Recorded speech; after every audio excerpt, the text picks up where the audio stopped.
President Putin must come to South Africa. Everywhere else where Putin will be passing, there must be immunity. Putin is not coming to South Africa. Putin is coming to Brics. And there ought to be that difference where South Africa declares a certain territories as Brics territories. The way we do with embassies and all of that. No one can just walk into any embassy here and say, no, you want to pull out a person from that embassy. No, it's not South Africa. It's an embassy of the USA. It's a Russian embassy and all of that. Where this meeting is going to take place, we ought to declare that a Brics territorial area. And then say to these people, there is nothing we can do.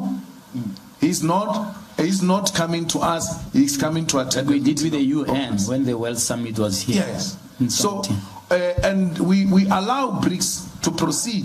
Those arguments by President Lula and all of them, they ought to take place in that context where they can engage as leaders in terms of the types of the formula and the structure that they need to take in order to have a functional multinational body that will be seized with all these matters.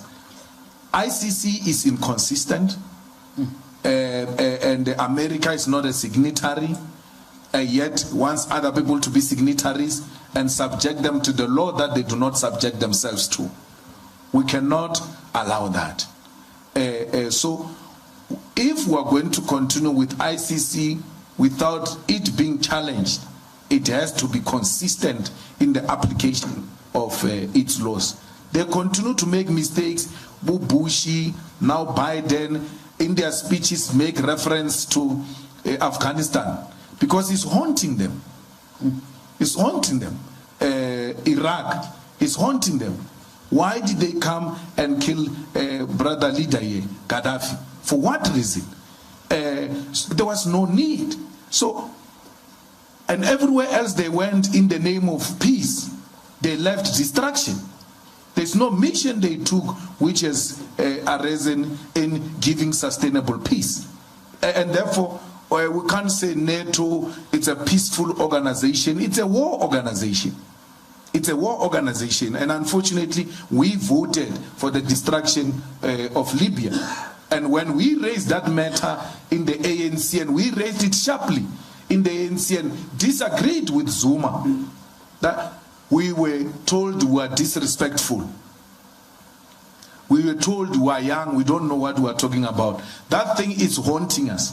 He comes to the Youth League conference, he reads half of the resolution of the UN. When Floyd completes the resolution, because Zuma said no, we said no flight zone, and then he leaves it there, Floyd screams from the back and says, and any other necessary means. Because any other necessary means is the one that allowed these people to enter Libya and distract it. He doesn't want to read that part. And then he says to Floyd, inside the conference, because we're exposing him that you are not reading the whole thing. And China could not veto the resolution. Russia could not veto the resolution. Why? South Africa voted for it. If South Africa had voted against that resolution, China and Russia would have vetoed that resolution. Gaddafi will still be alive. So, and we spoke these things. No one will ever, I mean, people write books about nationalization, about things we spoke about, including Marikana, documentaries are done, and then we just get expunged out of that history as if we were never there, giving a particular perspective which has been proven over a period of time. Because if you do that, you are legitimizing them. On international issues, Zimbabwe is going to elections. Is there any prospect of this SADC country having a different future that will assist the entire region to be a better region? And finally, on Putin, there's a huge debate around our relationship with other countries. Government is saying we are non-aligned. President Lula, now back in the Brics, he's pushing for a South-South cooperation rather than Brics. And it's understandable because these are the people who are pushing for South-South, strengthen the developing South if you want to take on the developed North. What is your view on that? Thank you. That's a full thesis. Yeah. Well, you know, the painful thing about Zimbabwe's elections is that they already won.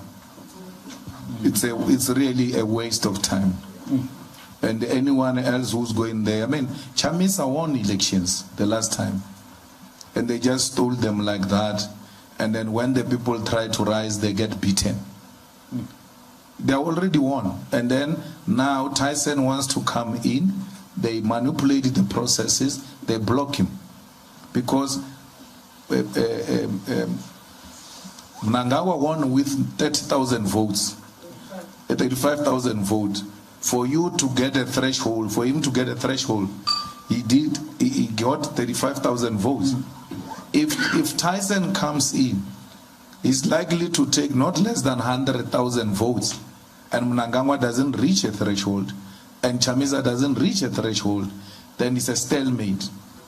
Then there will be a rerun, and if they still don't reach the threshold, then there must be a government of national unity so that they buy some time while they are still preparing for other elections. So the only intervention that can be made is by Zimbabweans who are all over the world. They are found in London, they are found in Botswana, they are found in South Africa. They need to take a conscious decision to go back home and vote. No one says go back and stay there and don't come back. If they've got what it takes, they will come back. But the country is in a crisis, and you're not going to resolve that crisis by staying out of the country.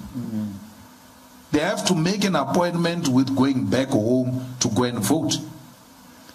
And the numbers must be so decisive such that even rigging becomes impossible. Because rigging happens when the contest is too close. But if the margins are too high, it becomes impossible. So the people of Zimbabwe must decide what they want and go and do the right thing. Otherwise, Mnangagwa is going to lead them, and not in a correct manner. When they try to rise, they are going to be suppressed. Look, I have no regret of saying I want to remain in the ANC. I've got no regret. I would have corrected the ANC from within. Because I've never wanted to form a political party, and I will never form another political party if this EFF expels me. It's not a child's play. You don't just wake up in the morning and then you say you form it. It's difficult. We are still forming it even now, 10 years down the line. I said to them, take my membership, suspend me for 10 years without occupying. No, leave my membership, suspend me for 10 years plus without me occupying any position of responsibility. And you can take us to Cuba, to China for political education. Derek Anokom suspended us for 5 years. Me 5 years, Floyd 3 years, Magata 1 year. When we did an appeal, mine changed from 5 years suspension to expulsion. Cyril changed it to expulsion. Anokom didn't expel me. I was expelled by Cyril. And then Floyd 3 years. Floyd was not expelled. He resigned on his own. And then Magata remained, and then he finished his 1 year. I said to them, leave me with the membership, because I knew I don't need to be a member. I had already made a huge impact.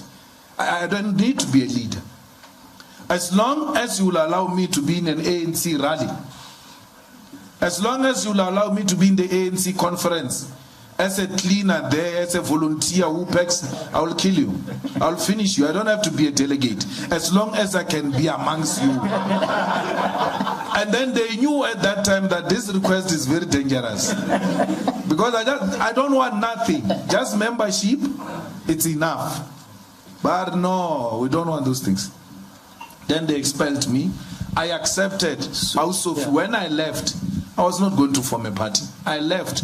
I went to do farming. I did crops, cabbage, I did tomato, and then I did cattle.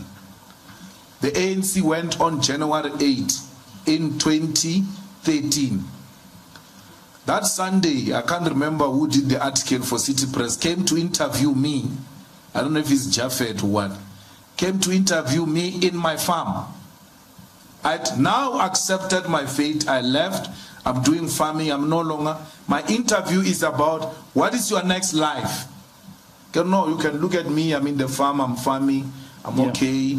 Politics is not for me. They don't want me. ANC tradition is such that that Sunday of January 8, all front pages are ANC. But that day front page was me with the cabbages. And that thing irritated Praveen. Why is he still having a farm? Why is he still having a farm?